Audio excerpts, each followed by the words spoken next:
नमस्कार। दिल्ली टॉक्स में आपका स्वागत है। मैं हूं आपके साथ सविता भारती। आज हमारे साथ मौजूद हैं पूर्व भाजपा के निगम पार्षद नरेंद्र बिंदल। नमस्कार। नमस्कार सर, बीते 21 दिनों से महिला पहलवान जंतर मंतर पर धरने पर बैठी है। उनका कहना है कि उनके ऊपर जो ब्रजभूषण द्वारा शोषण किया गया है उसके खिलाफ अभी तक कोई कार्यवाही नहीं की गई है। उस पर क्या कहेंगे सर आप? देखिए, ये एक भारत में एक परंपरा चल गई है। शाहीन बाग से इसको शुरू करो।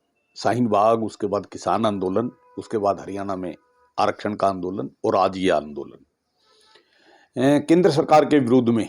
मतलब जिन लोगों को मोदी जी के विकास कार्यों से चिढ़ है, उनको कोई ना कोई बहाना चाहिए। अब पहलवान धरना दे रहे हैं, चलो कोई बात नहीं, पहलवानों की सुनवाई हो रही है, एफआईआर दर्ज हो चुकी, जांच चल रही है, कमेटी बनी हुई है। लेकिन उसके अंदर जो जो लोग आ रहे हैं, आप ये देखिए, सारे भारत के जो आंदोलनजीवी लोग हैं वो उसके अंदर आके उसका माहौल खराब कर रहे हैं। देश का कानून व्यवस्था पे सवाल उठा रहे हैं, भारत की प्रभुता पे सवाल उठा रहे हैं। तो ये एक देश के प्रति देशद्रोह मैं इसको कहूंगा कि उनको भारत की ना न्यायपालिका पे विश्वास है, ना कार्यपालिका पे विश्वास है, कहीं भी उनको विश्वास ही नहीं है, कानून व्यवस्था पे विश्वास नहीं है। सर, विश्वास कैसे करा जाएगा?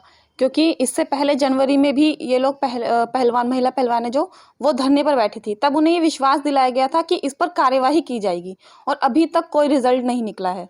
देखो, ये बात जो ये कह रहे हैं, ये 7-8 साल पुरानी बात की बात कर रहे हैं। और उसके बाद इनकी फोटो, ब्रिजभूषण सिंह के साथ इनकी फोटो, इनकी मिलना जुलना लगातार जारी रहा है। और उसके बाद इन्होंने मंत्रालय में जाके अनुराग ठाकुर जी से भेंट की है। अनुराग ठाकुर जी के साथ बात करके इनकी बात लगभग हो गई थी, जो भी हुई होगी।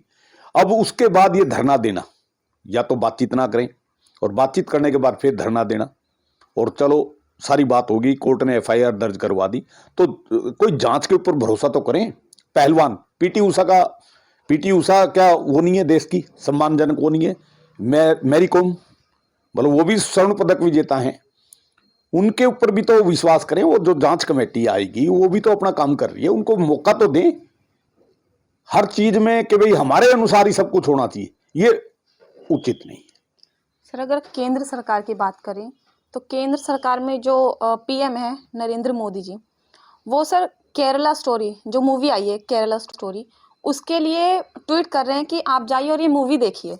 उसके लिए उनके पास समय है, लेकिन जो 21 दिनों से महिला पहलवान धरने पर बैठी है उसके खिलाफ, उसके लिए उन्होंने कुछ भी नहीं बयान दिया। नहीं, केरला स्टोरी एक अलग विषय है, क्योंकि भारत की फिल्मों का आप इतिहास देखेंगे, पिछले 40-50 सालों के दशक में भारत में एक प्रोपगंडा चल रहा है कि भाई आप अब गुड्डू मुस्लिम की जगह उसको फिल्मों में गुड्डू पंडित दिखाएंगे, पंडित को दिखाएंगे तिलक लगा के मंदिर में बलात्कार करते हुए, ठाकुर को दिखाएंगे अत्याचार करते हुए, बनिए को दिखाएंगे कंजूस। मतलब हिंदुओं के ऊपर ही सारा लागू होता है। और खान को दिखाएंगे बहुत बड़ा, और फादर को दिखाएंगे बहुत दानी है, बहुत अनाथ बच्चों को पालता हुआ।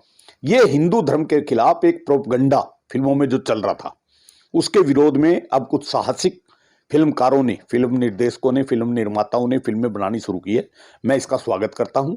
और ये केरला स्टोरी हो, चाहे कश्मीर फाइल्स हो, चाहे वीर सावरकर के ऊपर फिल्म बनी है, ये जो सच भारत की जनता से छुपाया गया है, आज वो ये फिल्मकार उस सच को ला रहे हैं बाहर, उसका स्वागत होना चाहिए।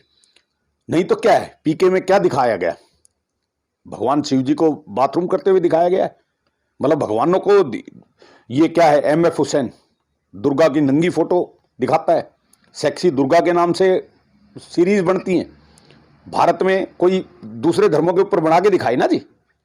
ये हिंदू धर्म के ऊपर जो एक सारा षड्यंत्र चल रहा था केरला स्टोरी ने, जो भारत की लड़कियां, कितनी लड़कियां भारत से धर्मांतरण करके लव जिहाद में फंसा के एक आतंकवाद की भट्टी में झोंक दी गई है, उसको एक नंगा किया है उसने और उसको उजागर किया है। इससे भारत की लड़कियां जागरूक हो रही हैं और आज भारत में लव जिहाद फैल हो रहा है। इससे उनकी रोजी रोटी जिनकी खतरे में है उनको दिक्कत हो रही है। और मोदी जी ने इसलिए उसके निर्माता को बधाई दी है कि किसी ने सच दिखाने की कोशिश की, और मैं भी केरला स्टोरी के निर्माता को बधाई देता हूँ।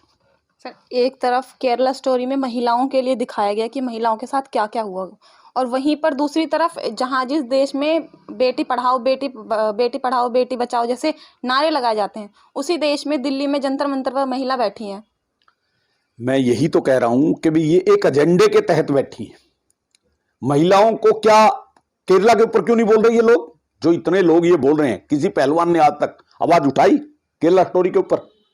कितने धर्मांतरण हो रहे हैं। भारत का विभाजन 1947 में हुआ। मैं सीधा आपसे बात करता हूं, हिंदू और मुस्लिम द्विराष्ट्र के सिद्धांत पे भारत का विभाजन हुआ। मुसलमानों को पाकिस्तान दे दिया गया, बचे हुए भारत को हिंदू राष्ट्र घोषित होना चाहिए था। हिंदू राष्ट्र घोषित न होकर इसको धर्मनिरपेक्ष बना दिया। आज पाकिस्तान से ज्यादा मुसलमान भारत में है। मुझे इसमें कोई वो नहीं है कहने में, मुस्लिम कहते हुए हम बिल्कुल, पाकिस्तान से ज्यादा मुसलमान भारत में, और एक एजेंडा चलाया जा रहा है भारत में।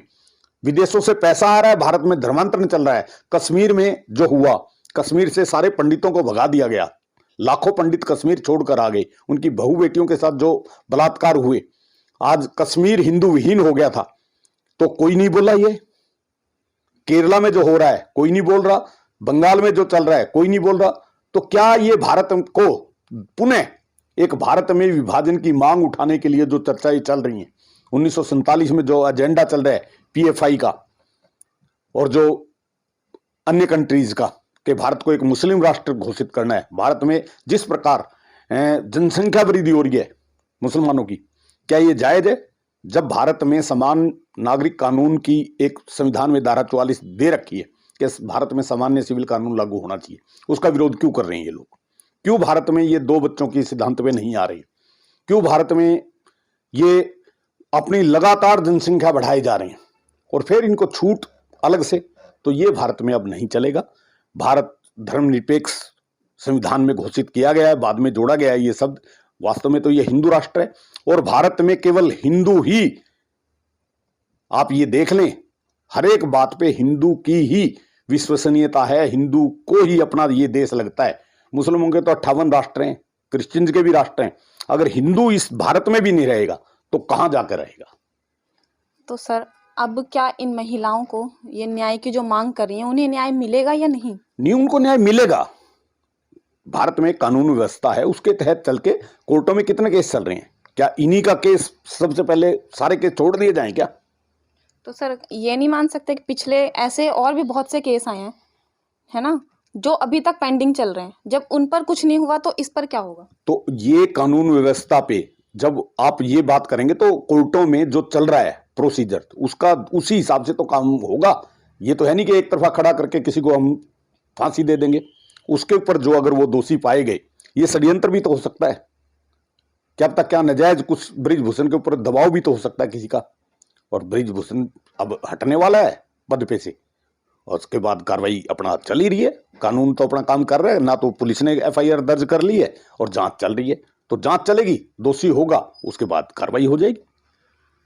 ये थे हमारे साथ भाजपा के पूर्व निगम पार्षद नरेंद्र बिंदल, जिनका कहना है जंतर मंतर पर बैठी महिला पहलवानों को न्याय जरूर मिलेगा, वह लेकिन कानून के हिसाब से जिस तरह कानून अपनी कार्यवाही कर रहा है, धीरे धीरे कार्यवाही आगे बढ़ेगी तो उन्हें न्याय, अगर ब्रजभूषण गलत है तो उन्हें न्याय जरूर मिलेगा। देखते रहिए दिल्ली टॉक्स। नमस्कार।